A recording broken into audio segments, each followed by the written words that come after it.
Welcome to DTB news. Women empowerment updates. అమరావతిలోని బ్రహ్మకుమారిల ఆధ్వర్యంలో జరిగిన 90వ త్రిమూర్తి శివ జయంతి మహోత్సవానికి ముఖ్య అతిథిగా పాల్గొన్న మహిళా commission chairperson doctor Rayapati Shailaja.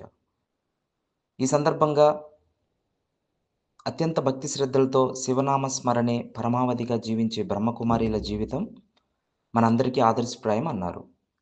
మరియు పిల్లలకు స్కూల్, కాలేజ్, విశ్వవిద్యాలయాల్లో విద్య నేర్పుతాయి, కానీ ఆధ్యాత్మిక అంశాలు సత్ప్రవర్తన నేర్పుతాయి అని ఆమె ఈ సందర్భంగా అన్నారు.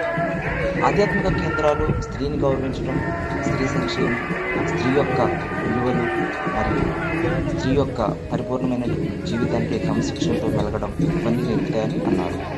ప్రతి మనిషి జీవితంలో కొంత సమయాన్ని ఆధ్యాత్మిక అంశాలకు కేటాయించబడటం వల్ల ఇప్పుడున్నటువంటి పరిస్థితుల దృష్ట్యా స్త్రీ యొక్క జీవన విధానాలు మెరుగుపడేది కూడా ఆధ్యాత్మిక